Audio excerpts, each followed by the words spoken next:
지금까지의 7장까지 오면서 하나님께서 계속 이스라엘 백성들에게 강조했던 게 있었어요. 뭐였습니까? 내가 너희와 함께 한다는 거거든요.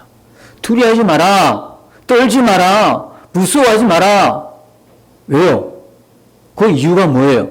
우리가 세상을 살아가면서 두려워할 일이 한두 가지입니까? 자다가도 걱정되는 거 하면 딱 생각이 딱 들면 잘 자다가도 못 자요. 그 걱정 때문에. 맞지요? 저는 그런 게 없는 줄 아십니까? 저도 잘 자다가 갑자기 새벽녘에 어떤 생각 하나가 떠올라요. 어떤 미래에 대한 생각일 수도 있고 어떤 부분에 대해서 굉장히 염려되고 걱정되는 부분이 없지 않아 있는 부분이 있어요. 그게 생각이 딱 꼽혀버리면 어떻게 돼요? 그 뒤부터 잠이 확 하고 달아나요. 우리가 세상에 살면서 그냥 떨지 마, 두려워하지 마. 아무런 도움이 안 돼, 그 말은. 떨 일이 이렇게 많은데, 두려워할 일이 이렇게 많은데, 울 일이 이렇게 많은데, 울지 말라고 하면 어떻게 해? 차라리 실컷 울어. 근데 두려워하고, 걱정하고, 염려하는 거, 차라리 실컷 걱정하고, 염려해, 두려워해, 이렇게도 말하기는 좀 그렇더라고요. 자, 우리가 세상 살면서 믿는 자라 그래도 두려워할 일들이 있고, 염려할 일이, 걱정할 일이 많아요. 그런데, 그럼에도 불구하고 우리가 두려워하지 않는 이유. 두려워하지 말아야 될 것은 뭡니까? 하나님이 우리와 함께 하시기 때문인 거예요. 그게 눈이 감겨버리니까 두려운 거예요. 근데 진짜 하나님이 나와 함께 하는 게 믿어지면 어떨까요? 그 두려워하고 염려하고 걱정하는 건 어리석은 일이죠. 그 눈이 아직 안 열리는 게, 안 열리니까 이게 안 보이시니까. 지식적으로는 알겠는데, 실제적으로 믿음으로 와닿지 않으니까, 믿음이 되지 못하니까, 그런갑다 하고, 듣기는 듣는데, 내 삶에 실제적으로 나를 변화시키는 게 아니다, 이 말이에요. 복음도 마찬가지예요. 복음도 이론적으로는 알겠어. 십자가와 부활을 알겠어. 그래, 이것이 아는 것으로 끝나버리면 나의 삶 하나를 바꿀 수가 없어요. 나의 태도, 나의 습관 하나를 못 바꾼단 말이에요. 내 인생을 못 바꾼단 말이에요. 그러나 복음이 능력이 되어서 실제적으로 내게 능력으로 역사하면 어떻게 됩니까? 그걸 내가 경험하면, 체험하면 그때부터 인생이 바뀌어지는 거예요. 잘못 살았던 태도, 습관, 모든 것을 바꿀 수 있는 거예요. 그래서 지금도 분명하게 확신하는 말씀은 복음은 사람을 변화시킵니다. 복음은 사람을 변화시킵니다. 이 복음이 아는 것이 아니라 이론적으로, 교리적으로 아는 것이 아니라 실제로 내가 경험되어지는 하나님의 능력인 줄 믿습니다. 그래서 이 하나님과 함께 하심에 대한 분명한 눈이 열리면 두려워할 일이 없어서 안 두려워하는 것이 아니라 두려워할 일이 여전함에도 두려워하는 사람이 아닌 거예요. 두려워하지 않게 되는 거예요. 모든 문제의 관건은 뭐냐면 하나님이 계시냐 안 계시냐예요. 하나님이 뚜렷한가 분명한가 아니면 희미한가의 차이예요. 주님이 분명하면, 나와 함께 하심을 분명하면 그 많은 상황에서도 떨지 않아요. 두려워하지 않아요. 무서워하지 않아요. 그래서 하나님께서 계속 여호수아와 이스라엘 백성들에게 뭐라고 하셨어요? 내가 너희와 함께 한다는 거예요. 계속 말씀하셨어요. 오늘 이 아간이 이렇게 범죄하게 된 거는요, 물론 마음에 탐심이 가장 중요한 거겠지요. 그런데요, 근본적인 마음의 죄가 있어요. 그게 뭐였냐면 함께 하시는 하나님을 믿지 못한 거예요. 그에게는 함께 하시는 하나님이 이론이었어요. 교리였어요. 함께 하신다. 그렇게 여호수아가 설교해도 그것이 귀로만 들리지 마음으로는 내려오지 않는 거예요. 진짜 내 것이 안 된 거예요. 그러다 보니까 뭐 그런갑다 싶어서 그냥 쌓이고 이것이 계속 이렇게 되다 보니까 이제 하나님이 전혀 의식이 안 되는 거예요. 하나님이 바라보아주지도 않고 의식도 못하는 거예요. 그렇게 되니까 마음에 그 탐심은 자라고 자라서 결국은 아간을 죄의 구렁텅이로 몰게 되는 그런 일이 일어난 거죠. 여러분, 이 아간의 모습을 통해서요, 우리는 아간을 정죄할 이유가 없어요. 우리가 우리의 교훈을 삼고자 한 건 뭐냐면, 우리도 그렇게 될 수 있다는 거예요. 자칫 잘못하면. 이 아간의 문제입니까? 우리의 문제이다 말입니다. 지금 이 시대를 살고 있는 우리에게도 동일한 문제예요. 하나님이 나와 함께 하심이 뚜렷한가, 분명한가, 바라보아지는가, 이것은 우리의 생명을 건 문제예요. 아주 중요한 문제예요. 아간이 죄를 지었다는 이야기는 하나님을 의식하지 못하고 살았다는 것입니다. 여러분, 아간이 죄를 지었을 때에 아간만 죽으면 되는데 가족 전체가 죽었다고 그러죠. 이게 무슨 의미일까요? 아간 한 사람이 죄를 지었을 때 가족 누구라도, 한 사람이라도 이렇게 하면 안 되잖아요. 하나님이 우리와 함께 하시는데, 하나님 분명히 말씀하셨는데 이렇게 하면 안 되지요. 한 사람이라도 제동만 걸어도 비극적인 일이 일어났겠습니까? 가족 전체가 함께 아간과 함께 멸망했다는 이야기는 다 가족 전체가 뭐했다? 동조했다는 거예요. 여러분, 우리 가족끼리는요, 좋은 게 아니에요. 네 편, 내 편이 아니에요. 가족은 거룩한 견제장치가 돼야 돼. 기준이 뭐예요? 하나님. 하나님 말씀에 당신이 지금 어긋나는 길로 가고 있어요. 그러면 아무리 가족이라도 그걸 가로막고 서 있어야 돼. 그렇지 않으면 같이 멸망하는 거예요. 우리 같이 구원받아야 되는 거 아니에요. 가족 전체가 같이 구원받아야 되는 거 아니에요. 누구는 구원받지 못하고 누구는 구원받고, 이것만큼 비극이 어디 있어요? 이것만큼 슬픈 일이 어디 있어요? 그래서 우리가 지금까지 기도하고 있다는 가족을 위해서요. 지금까지 기도하고 있어요. 가족은 거룩한 견제장치가 돼. 그죠? 네 편, 내 편이 아니라 하나님 보실 때에 어떠한가를 여러분이 판단해야 돼. 그래서 교회도 그 마찬가지예요. 교회도요, 좋은 게 아니에요. 하나님 말씀에 어긋나고 하나님 보시기에 기쁘시지 않은 것은 아니라고 해야 되는 거예요. 서로가 거룩한 공동체, 견제 공동체가 될 때에 우리가 이 속에서 성결한 하나님의 백성, 하나님의 공동체로서 우리가 다 같이 하나님 앞에 구원받을 수 있는 거예요. 자, 그래서 이 아간이 이렇게 안타깝게 하나님을 바라보지 못함을 통해서 하나님을 의식하지 못해서 결국은 이 큰 죄를 짓게 되는 거예요. 자, 두 번째 보면 이제 이 아간에게 조금 전에 말씀드린 것처럼 뭐가 있었어요? 탐심이 있었어요. 이 아간에서는요, 단순한 윤리적 죄가 아니죠. 윤리 도덕적인 죄가 아니라 하나님으로부터 분리되는, 하나님 관계에서 벗어나는, 하나님 관계가 끊어지는 죄였어요. 불순종의 죄였어요. 여러분, 요 앞에 보면 6장 18절에 하나님 분명히 경고하셨죠. 바친 물건에 손대지 말아라. 분명히 경고했어요. 그럼 여러분 같으면은 아멘, 그대로 순종하실 거 아니에요. 하나님 말씀에 불순종한 거예요. 이 불순종은 단순한 불순종이 아니에요. 하나님과의, 그래서 하나님께서 이걸 지난주에 뭐라고 해요? 언약을 어긴 죄라고 그래요. 그리고 심지어 망명된 죄라고 그래요. 언약을 어겼다. 이 이야기는 뭐냐면 하나님 관계가 깨어진 거예요. 언약 관계에서 언약이 파기된 거예요. 계약이 파기된 거예요. 계약이 파기되면 뭐 어떻게 됩니까? 관계가 파기되는 거예요. 죄의 연쇄 반응이 일어나는 거예요. 파급효과. 계약 파기지요. 관계 파기지요. 관계가 파괴되니까 뭐가 옵니까? 진노와 심판이 임하는 거예요. 진노와 심판이 임해요. 분명히 하나님께서 하지 마라 그랬는데 말씀을 무시하는 거예요. 성경을 이것을 뭐라고 하냐면 만홀히 여기지 말아라 그래요. 하나님을 만홀히 여기지 마라. 만홀히 무슨 뜻이에요? 없이 여기지 말아라는 거예요. 설마 하나님 그러시겠어? 설마 하나님이 이걸 아시겠어? 설마 하나님이 이걸 보시겠어? 만홀히 여기지 말아라는 거예요. 하나님 없이 여기지 말아요. 하나님은 다 알고 하나님은 다 보고 계시는 분이다.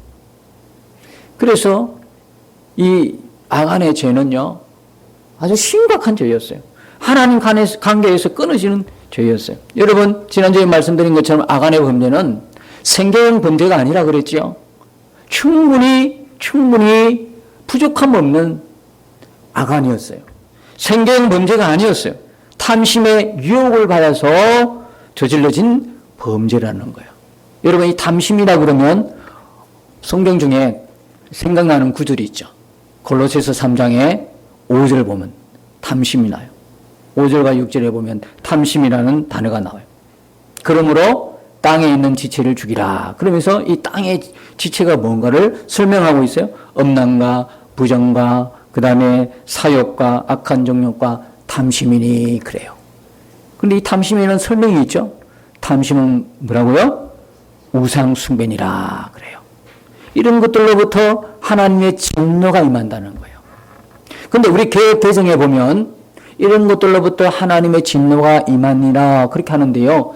세번역 성경이나 현대 성경에 보면 이런 것들로부터 하나님의 진노가 임하는데 그 하나님의 진노와 이런 것들 사이에 뭐가 있냐면 순종하지 않는 자들에게 이런 단어가 들어가 있습니다.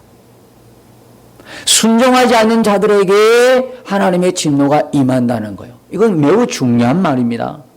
순종하지 않는 자들에게 이건 뭡니까? 하나님과 끊어진 거예요. 하나님 관계에서 끊어진 자들을 이야기하고 있는 거예요. 여러분 안에는 엄난이 없습니까? 여러분은 정욕이 없어요? 악한 정욕이 없어요? 사욕이 없어요? 여러분 탐심이 없어요? 우리가 육체를 입고 있는 한은 우리 안에 이런 땅의 지체들이 있어요. 나는 그런 거 하나도 없어요. 나는 엄난하지도 않아요.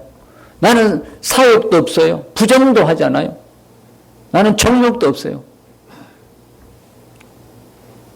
이렇게 자기 스스로 율법으로 봐서 자기는 어렵다고 했던 사람이 누구냐면 바울이었어요. 바울이 어디서 무너진지 아십니까? 십계명의 마지막 계명에서 무너졌어요. 율법의 의로는 흠없다 했는데 사도 바울이 십계명 마지막 계명에서 탐내지 말라. 탐심에서 무너진 거예요. 왜? 이 죄가요, 죄의 자리가 마음에 있음을 사도 바울은 알게 된 거예요. 자기는 그냥 행동으로, 어려운 행동을 하면 나는 전혀 흠이 없는 줄 알았어요. 그랬더니 바울이 이 죄의 자리가 마음에 있다는 것, 탐심이에요, 탐심. 그걸 보고 완전히 무너졌어요. 자기는요, 살인하지 않았어요. 자기는 거짓도 안 했어요. 자기는 율법에 전혀 흠이 없는 사람이라고 했어요. 자기는요, 엄난하지도 않았어요. 전혀 그런 부정행위를 안 했어요. 그런데 어때요? 그러면서 자기 안에 뭡니까? 미움이 막 일어나는 거예요. 살인하지도 않았다고 했는데 미움이 있어요. 여러분 신약에 보면 행위가 아니라 더 깊게 들어가죠. 어디 있는 죄예요? 마음 안에 있는 죄를 지적하고 있어요. 사람을 미워하면 그게 뭐다? 살인하는 거예요. 자기 안에 나는 정말 그런 정욕을 품지 않고 엄난하지 않았다고 하는데 자기 안에 무수한 생각으로 추한 생각을 하고 있던 자기를 발견한 거예요. 그래서 탄식하는 걸 볼 수 있잖아요. 죄는 살아났고 나는 죽었다는 거예요. 오호라 이 죄의 몸에서 누가 나를 건져내랴. 그리고 완전히 깨진 사람이 누구냐면 사도 바울이었어요. 여러분 여기에 보면 순종하지 않는 자, 순종하지 않는 자들, 하나님 관계에서 끊어진 자들이에요. 여러분 다 그런 이 땅의 지체들 품지 말아야 할 걸 다 품고 사는데 우리는 하나님의 진노를 받지 않고 그들은 하나님의 진노를 받고 있어요. 무슨 차이일까요? 하나님 관계에서 떨어지느냐 하나님 관계에서 붙어있느냐 이겁니다. 바로 이거예요. 순종하지 않는 자. 여러분 우리가 육신을 품고 있는 동안에는 계속해서 우리 안에 뭐가 있습니까? 이런 것들이 있어요. 육신에 속한 죄의 욕망이 있어요. 중요한 것은 죄의 욕망이 문제가 아니라 진짜 문제는 뭐예요? 주님과 관계가 끊어진 것이 문제란 말이에요. 주님과 관계가 끊어졌어요. 이 사람들에게 진노가 임하는 거예요. 여러분, 하나님 관계가 붙어 있는 사람, 하나님을 이렇게 관계하고 있는 사람들의 특징이 뭡니까? 육체의 욕망대로 살지 않아요. 이 땅의 지체들대로 살지 않아요. 죄의 욕망으로 살지 않아요. 성령을 따라 살아요. 성령을 따라. 그래서 성령이 우리 안에 오신 이유가 뭐냐? 그런 죄의 욕망을 갖고 있는, 그죠? 우리를 성령께서 뭐 하기 위해서요? 죄의 욕망대로 살지 않고 성령을 따라 살도록 성령이 우리 안에 오신 거예요. 그래서 로마서 8장 13절 15절에 보면 14절에 보면 이런 말이 있어요. 너희가 육신대로 살면 반드시 죽을 것이로되 영으로서 몸의 행실을 죽이면 살리라. 우리가 육신대로 살면 반드시 뭐 한다? 죽는 거예요. 그런데 영으로서 우리의 몸의 행실을 죽이면 산다는 거예요. 뭐로? 하나님의 영으로 인도함 받는 자들이, 인도함 받는 사람들이 누구예요? 하나님의 자녀들인 거예요. 하나님의 자녀인 거예요.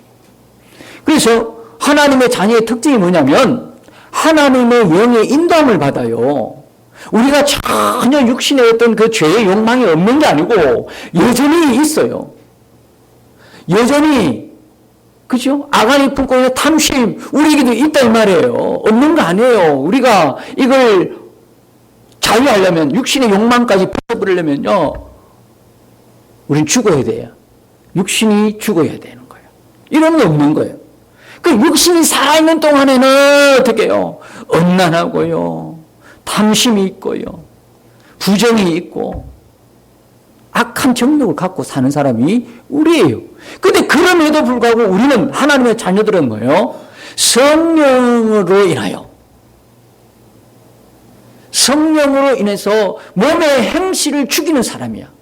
성령의 인도함을 받는 사람이야. 그러니까 우리의 안에 있는 이 육신의 정욕이, 그 죄의 이 욕심을 가지고 성령 앞에 나가는 거예요. 그리고 탄식하고 기도하고 회개하는 역사가 나타나는 거예요. 그래서 성령께서 우리 안에서 그 역사하시는 거예요. 그래서 우리가 그 죄의 욕망대로 안 사는 것 뿐이죠. 아가랑 우리가 육체적으로는 별 다른 게 하나도 없다니까요. 전혀 다를 게 없어요. 우리는 성령에 의해서 성령을 따라고 성령의 다스림을 받고 사는 사람이 되었다는 것이죠. 그게 차이가 있는 거예요. 여러분, 사람은요, 둘로 나눌 수가 있어요. 어떤 영을 받았냐에 따라서 둘로 나눠져요. 고린도전서 2장 12절에 보면 이런 말씀이 있어요. 우리가 세상의 영을 받지 아니하고 오직 하나님께로부터 온 영을 받았으니 이는 우리로 하여금 하나님께서 우리에게 은혜로 주신 것들을 알게 하려 하심이니라. 그러니까 세상에 사람이 두 부류가 있어요. 뭐요? 어떤 부류 있어요? 세상의 영을 받은 사람이 있고 하나님으로부터 온 영을 받은 사람이 있어요. 세상의 영을 받은 사람은 세상 사람이고 하나님으로부터 온 영을 받은 사람은 누구다? 하나님의 자녀인 거예요. 근데 하나님의 영을 받은 사람 특징이 뭡니까? 여기 보니까 하나님께서 은혜로 주신 것들을 안다고 해요. 하나님이 우리에게 은혜로 주신 것들을 알아요. 여러분, 우리가 이 기도할 수 있다는 거, 찬양할 수 있다는 거, 예배할 수 있다는 거, 감사할 수 있다는 거, 우리가 사람 모든 것이 뭐예요? 하나님의 은혜가 아닌 것이 어디 있습니까? 근데 그 은혜, 모든 것들이 하나님의 은혜인데 그 하나님의 은혜 중에서 가장 큰 은혜가 무슨 은혜입니까? 하나님께서 우리를, 죄인된 우리를 십자가로 구원하시고 우리를 뭐 삼아주셨어요? 자녀 삼아주시고 우리의 아버지가 되어주신 은혜예요. 하나님의 아버지가 되어주셨어요. 하나님의 아버지라고요. 그러니까 하나님께로부터 온 영을 받은 사람은 하나님의 아버지야. 더 이상 부족함이 없어. 항상 어떤 마음을 가지고 살아요? 부자의 마음을 가지고 살아요. 왜? 아버지가 부자니까. 아버지가 부자니까. 여러분, 재벌들의 아들, 딸은 돈 하나도 없어도요, 부자예요. 뭐 돈 가지고 다니는 거 봤습니까? 없어요.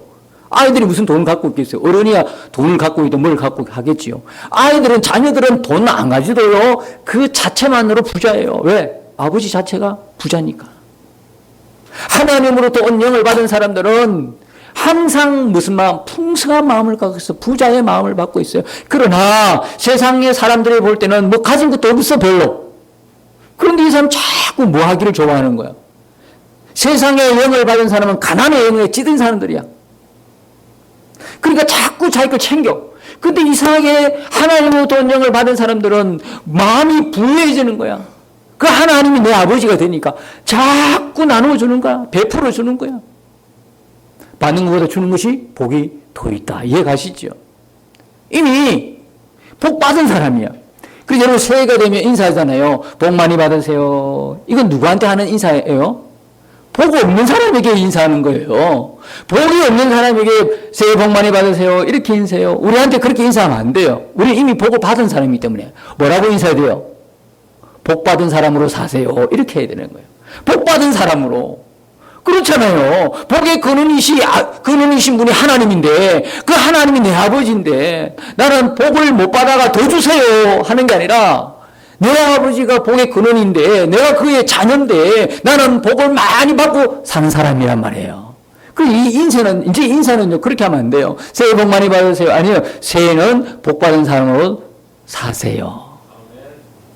베풀고 나눠주고 섬기고 사랑하고 아끼고 그에게 진리를 말하고 인도하고 이런 사람의 역할인 거예요. 그러니까 더 그 사람에게는 하나님으로부터 영을 받은 사람에게는 더 부자가 되려고 하나만 부하려고 하는 마음이 없어요. 이미 부자이기 때문에요. 근데요, 세상의 영을 받은 사람들은요, 어떻게 될까요? 세상의 영을 받은 사람들은 채우고 또 채우고 또 채우고 끊임없이 채워요. 자기 욕망대로 살아야 되니까. 자기 욕망에 끝이 없어. 여러분 돈 많은 사람들이 오히려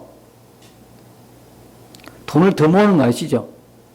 이래도 가난 저래도 가난 돈 잘 써요 그 사람들은. 그런데 돈 정말 안 쓰는 사람들은 돈을 아는 사람. 돈이 많은 사람들은요 우리가 볼 때는 돈 많으면 돈 이렇게 후원도 하고 잘 쓸 것 같죠? 아유 더 구두쇠가 많다고 해요. 왜냐? 이게 사람 욕심이라는 게요. 끝이 없어. 모으는 재미가 있거든. 그러니까 계속 모으는 거예요. 안 쓰고 모으는 거예요. 그 재미가 있으니까.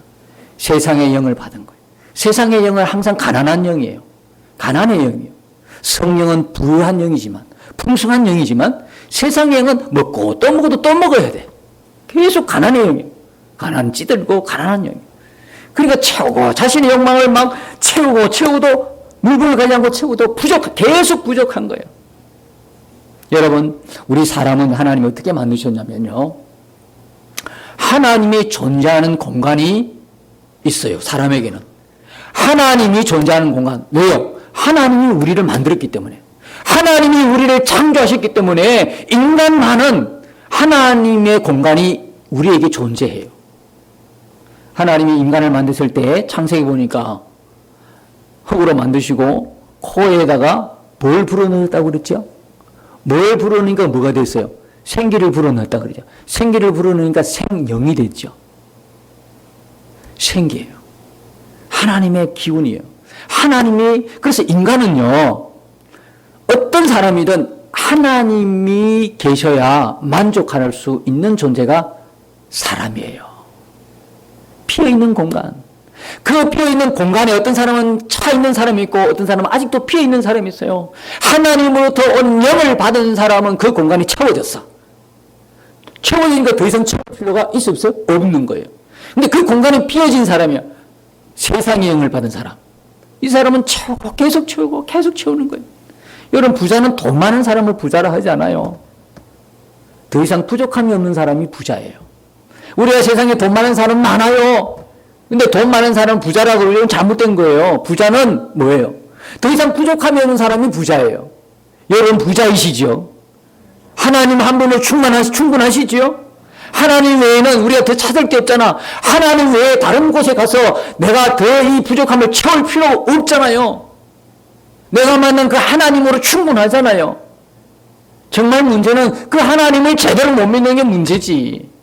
그 하나님은 우주 만물의 창조자이시고 전능자이신데 지금도 운행하시는 분인데 그보다 뛰어난 뭐가 있어요? 다 귀존데 하나님 만든 작품들인데 어디다가 가서 우상이라는 게 바로 그런 거지 않습니까? 하나님을 모르니까 아니면 하나님 말고 또 다른 곳에 가서 내 것을 채우려고 하는 거 아니겠어요? 그러니까 무슨 형상을 만들어서 그죠? 거기다가 싹싹 비는 거예요. 내 거 들어달라는 거예요. 내 손 들어달라는 거예요. 내 필요를 채워달라는 거잖아요.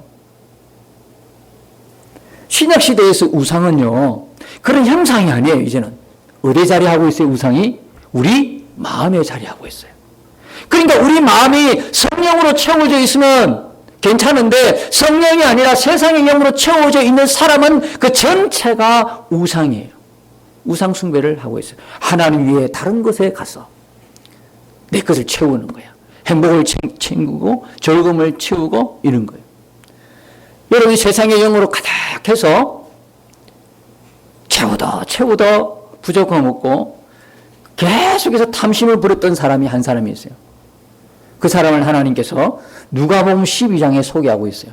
누가복음 12장에 보면 15절에 예수님께서 이렇게 말씀하시죠. 상과 모든 탐심을 물리치라. 사람의 생명이 그 소유에 넉넉한 데 있지 아니하니라 하시고 비유로 부자의 비유를 말씀하고 있습니다. 한 부자가 그 밭에 소출이 풍성하여 17절 보니까 심중에 생각하여 이르되 내가 곡식 쌓아둘 곳이 없으니 어찌할까 하고 그래서 이제 곡식을 쌓기 위해서 창고를 크게 짓습니다. 그리고 물건을 그 가득 쌓아둡니다. 여러분 이게 뭐가 나쁩니까? 그의 소출이 많아가지고 풍년이 들어가지고 너무 많은 풍년을 얻었어요. 그러면 당연히 여러분 어떻게 해요? 창고를 지어가지고 크게 지어가지고 쌓아놨는 게 무슨 잘못이 있어요? 이건 오늘 이야기하면 복을 받아도 크게 복 받은 사람이요. 우리가 다 어떻게 생각하면 와 부럽다. 어떤 사람이 정말 크게 이게 돈을 벌어가지고 은행에 저축하는 게 뭐 나빠요? 그게 뭔 죄예요? 그렇게 못하고 펑펑 그냥 쓸데없는데 쓰는 게 잘못이지. 그렇잖아요? 저축하고 아끼고 절약하는 게 뭐가 나쁘냐고요. 이 사람처럼 창고에 쌓아놨는 게 뭔 잘못이에요? 그런데 예수님 뭐라고 이야기해요? 20절에 보니까 하나님이 이르시되 어리석은 자요. 그래요. 어리석은 자. 왜 이 사람이 어리석은 자라는 이야기 들어야 돼요? 어리석은 자가 아니잖아. 현명한 자잖아요. 근데 하나님의 판단은 뭐냐면 어리석은 자요 그래요. 근데 그 이전에 왜 어리석느냐 하면은 그 이전에 18절 19절에 보면 무슨 말이 있어요? 요것 때문에 그러는 거예요. 요것 때문에 어리석다는 거예요. 18, 19절에 보면 또 이르되 내가 이렇게 하리라. 내 곡간을 헐고 더 크게 짓고 내 모든 곡식과 물건을 거기 쌓아두리라. 또 내가 내 영혼에게 이르되 공통점이 뭡니까? 전부 다 뭐예요? 내. 나 중심이죠. 탐심은요, 나 중심이에요. 하나님 중심이 아니라 나 중심이에요, 탐심은. 내 마음의 탐심은요, 전부 다 나를 위한 거예요. 아간이 그거 왜 훔쳤어요? 왜 숨겼어요? 그거 민족을 위해서 뭘 숨겼어요? 하나님의 영광을 위해 숨겼어요? 도대체 왜 숨겼냐고요? 이 탐심은 하나님 중심이 아니라 나 중심은 전부 다 나예요. 이게 뭐냐면 세상의 신이 사람을 유혹하는 전략이에요. 전부 다 자신만을 보는 거예요. 탐심은 하나님을 주인으로 모시고 사는 삶이 아니에요. 자신의 욕망이 주인이야. 이러니까 이 탐심이 곧 뭐다? 우상 숭배인 거예요.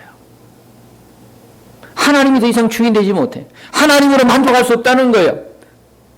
하나님 외에 다른 것이 주인 노릇하고 있어요. 그래서 탐심이 우상 숭배예요. 전부 다 나예요. 그리고 탐심은 위의 것을 생각하는 것이 아니라 땅의 것만 생각해요. 위의 것을 생각하자니 21절에 보면 자기를 위하여 재물을 쌓아두고 하나님께 대하여 부여하지 못한 자 그래요. 하나님께 대해 부여하지 못해. 전혀 내세 생각이 없어요. 영혼이 어떤 생각도 없어요. 하나님에 대해서 생각을 안 해요. 땅의 것만. 이게 뭐냐면 아간이 범한 죄예요. 하나님과 끊어진 사람의 특징이에요. 하나님 관계가 끊어진 사람의 특징이 바로 이거예요. 그러니까 이 탐심이 뭐다? 우상 숭배라는 거예요. 그래서 예수님은 이 탐심을 물리쳐라 그런 거예요. 예수 없는 인생은요, 아무리 그가 이 땅에서 명성이 있어도요, 결론이 뭡니까? 어리석은 거예요. 예수가 없는 인생은 하나님 볼 때에 어리석은 거예요. 그가 대통령이든 장관이든 박사든 교수든 의사든 아무런 상관없어요. 하나님 볼 때는 어리석은 거예요. 그러나 이 세상에서 가진 것도 없고 배우지 못했고 아무런 지위가 없어도 그가 성령을 모셨고 하나님과 동행하는 사람이면 하나님 그를 어떻게 봐요? 하나님 내 자녀라 보시는 거예요. 어떤 길을 여러분이 선택하시겠습니까? 둘 중에 하나 선택하라면. 예수 없는 인생은요, 결국 하나님의 진노와 심판의 대상일 뿐이에요. 여러분, 하나님 아닌 다른 대상을 얻거나 가짐으로써 내가 행복해질 수 있겠다는 생각에서부터 뭐가 시작이 됩니까? 탐심이 시작이 됩니다. 그래서 탐심을 우상숭배다 그렇게 이야기해요. 이것도 믿음입니다. 우리의 믿음은 하나님 외에는 나는 만족할 수 없어. 하나님만의 나 행복의 근원이야. 이것도 믿음이지만 하나님 말고 다른 곳에서 저것이 나를 행복해 주겠다고 하는 그 생각 자체도 그의 믿음인 거예요. 믿음대로 되는 거예요. 우리가 행복을 추구하는 게 뭔 죄예요? 좀 잘 살아보고 행복하게 살겠다는 게 다 누구나 갖고 있는 우리 안의 욕망이잖아요. 우리 안의 소원이고 우리 안의 본성이에요. 이게 하나님이 주는 본능이라고요. 좀 행복하게 살았으면. 이건 죄가 아니란 말이에요. 이게 나쁜 게 아니에요. 문제는 뭐예요? 행복의 원천인 하나님으로부터 행복과 기쁨을 얻으려 하지 아니하고 하나님 외에 다른 대상을 소유하고 하나님이 금지하시는 어떤 행동을 통해서 거기에서 쾌락을 얻고 즐거움을 얻고 행복을 얻으려고 하는 이것이 뭐냐? 탐심이라는 거예요. 그래서 성경은 이 탐심을 극히 경계하고 이 탐심을 우상숭배라고 말하고 있는 거예요. 여러분, 하나님께서 우리에게 주신 행복의 비결은 딱 한 가지입니다. 하나님께서 우리에게 주신 행복의 비결 딱 한 가지, 뭘까요?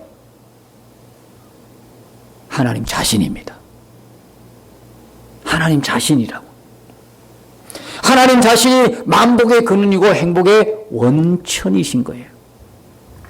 우리가 하나님과 바른 관계를 맺고 하나님 뜻대로 순종하고 살 때만 실제로 우리 안에 뭐가 넘쳐요? 행복과 기쁨이 넘쳐나는 거예요. 그걸 아직 경험 못하니까 자꾸 다른 곳에서 내 기쁨과 즐거움과 행복을 찾는 거예요. 여러분, 하나님이 인간을 창조하신 거 맞으시죠? 그건 무슨 의미인가 아세요? 이런 거 똑같은 거예요. 어떤 제품을 만들었는데 그 제품 만든 제조사가 있을 거 아니에요? 그 제품을 추가할 때는요, 반드시 그 제품과 함께 뭐가 따라옵니까? 사용 설명서가 따라오죠? 사용 설명서대로 그 제품을 사용해야 그 제조사가 끝까지 책임을 져요. 근데 사용 설명서로 사용 안 해서 고장났어. 책임져요? 못 져요. 인간이 가장 행복한 거는요, 우리를 만드신 그분, 창조주의 의도, 창조주의 뜻대로 순종하며 살 때에 가장 행복한 거예요. 그렇게 안 살아봤으니까 행복을 아직 몰라. 그러니까 자꾸 다른 쪽으로 자꾸 생각하고 다른 쪽에서 찾는 거예요. 여러분, 이제 이것을 우리 자신의 문제로 한번 끌어봅시다. 아간의 속마음에 있었던 그 탐심을 지금 걸 봤지만, 근데 우리 자신에게 없느냐? 지금 우리는 어떤 우상을 만들어 놓고 형상을 만들어 놓고 그거 절하는 거 아니에요, 지금? 그런 사람은 아무도 없어요, 지금. 그걸 이야기하는 거 아니에요. 우리 마음 안에 자리하고 있는 우상을 지금 이야기하고 있어요. 자, 우리 각자에게 이걸 적용을 해보면 이런 겁니다. 여러분 혹시 난 이것만 있으면 정말 행복할 텐데 라고 생각한 그 무엇이 있죠? 나 이것만 있으면 정말 행복할 텐데. 그게 뭐냐면 나의 탐심의 대상이에요. 그게 나의 우상이에요. 자, 하나님을 통해서 기쁨과 행복과 평안을 누리려 하지 않고, 야, 내가 돈이 조금만 더 있었으면, 더 많았으면 행복할 텐데. 심지어는요, 얼굴이 조금만 더 예뻤으면 내가 행복할 텐데. 키가 조금만 더 컸으면, 야, 남 부럽지 않고 정말 행복할 텐데. 집이 지금보다 조금 더 넓었으면 세상 부러울 것 없겠는데. 그 행복의 근원이 뭡니까? 돈이고, 외모고, 세상이고, 집이고, 그런 생각을 해본 적이 있으시잖아요.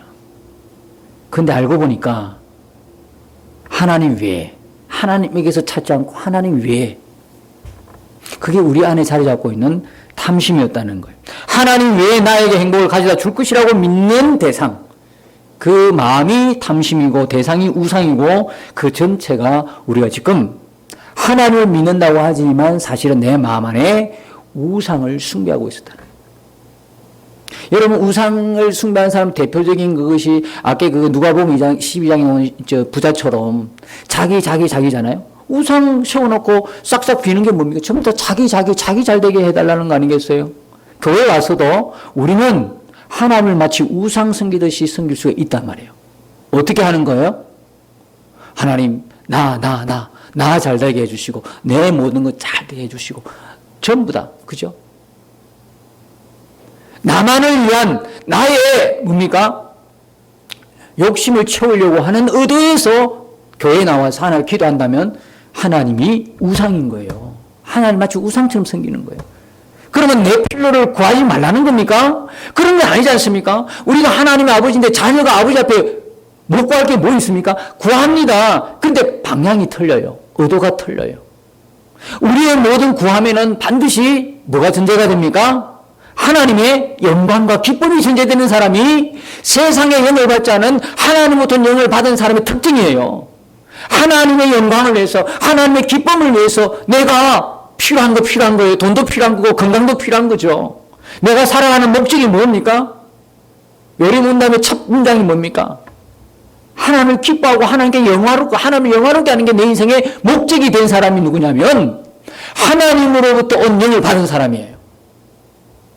그런데 그게 없어요.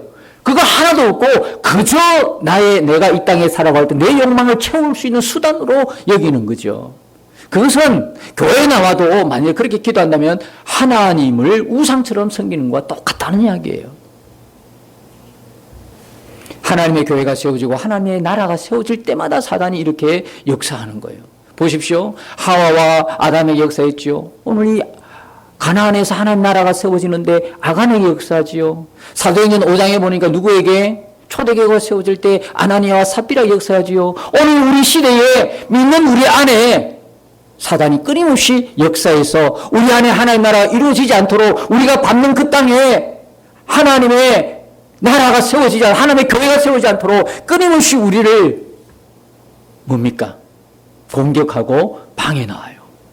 우는 사자처럼 우리를 덤비는데 누구에게? 하나님 말씀에 불순종하는 자에게, 하나님 말씀을 믿지 않는 자에게. 그래서 그 사단은요, 우리를 통해서 이루실 하나님의 역사를 방해하는, 그래서 우리가 별 볼 일 없는 인생으로 이 땅에서 생을 마감하도록 그렇게 우리를 만들어가는 거예요. 험한 인생으로 끝나는 거예요. 여러분, 하나님 믿는 우리는 절대 험한 인생이 아닙니다. 하나님의 분명한 의도가 있는 인생을 살아가는 사람이 우리예요. 하나님 목적 있는 인생을 살아가는 게 우리란 말입니다. 하나님의 영광과 기쁨을 우리를 통하여 이루어 가시는 분이 누구냐면 우리의 아버지 하나님이신 겁니다. 이스라엘은 외부의 문제가 아니었어요. 내부가 전혀 문제가 없으면 아무런 문제가 없는 것이 이스라엘이었어요. 내부적인 무너지는 이스라엘이었어요. 외부적이 아니라 탐심에 무너지는 이스라엘을 우리는 봅니다. 그래서 하나님께서 오늘 여호수아 7장 13절에 뭐라고 이야기하십니까? 너는 일어나서 백성을 거룩하게 하여 이르기를 너희는 너희를 위하여 스스로 거룩하게 하라. 우리 내부만 아무런 문제가 없으면 외부의 적은 적이 아니에요. 우리가 우리 안에서부터 거룩해지는, 우리 안에서부터 거룩한 하나님 백성의 정체성을 회복할 때에 우리는 이 땅에 하나님 나라를 세우고 계속 전진해 나가는 하나님의 군대가 되는 것입니다. 우리가 진짜 참된 신앙인이라면 날이 갈수록 우리 안에 뭐가 일어납니까? 뜨거운 갈망이 일어나는데 뭐예요? 하나님을 알고 싶어하는 갈망이 일어나는 게 정상이에요. 하나님을 사랑하고 싶은 그 갈망, 하나님을 사랑하는 게 내 소원이 되는 것, 그것이 정상적인 믿음의 사람이란 말입니다. 그래서 찬송가 453장에 보면 이런 가사가 있지 않습니까? 예수 더 알기 원하네, 크고도 넓은 은혜와 대속해 주신 사랑을 간절히 알기 원하네, 내 평생의 소원, 내 평생의 소원, 대속해 주신 사랑을 간절히 알기 원하네. 뭔가를 찾아서 헤매고 찾아서 내 기쁨을 위하여, 내 행복을 위하여 하나님 외에 다른 어떤 것을 추구하는 그런 삶이 아니라 진짜 내가 믿음의 사람, 내가 하나님과 함께하는 사람이라는 것이 진짜 믿으면 어떻게 내 안에서 일어난 열망은 하나님을 더 알고 싶은 거예요. 그분을 더 사랑하고 싶은 그 갈망이 내 가운데서 뜨겁게 일어나는 거예요. 여러분, 우리가 탐심의 반대는 감사하는 마음이라고 그래요. 이 감사하는 마음은 어떤 마음? 하나님께서 주신 것에 만족하고 하나님의 은혜로 살고 있음을 아는 마음이죠.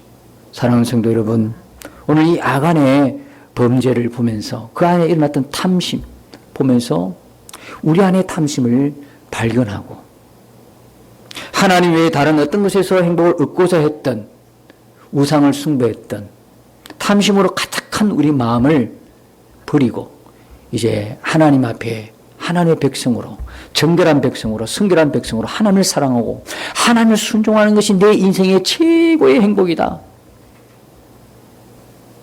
지금 이 자리에서 차족하고 욕심을 내기보다 내가 은혜 가운데 살고 있으니 감사하면서 나의 만족은 하나님께 있습니다. 나는 하나님 한 분으로 충분합니다. 이 고백을 드리면서 하나님과 행복한 동행을 이루어가는 우리들의 남은 인생 되시기를 예수님의 이름으로 축복합니다.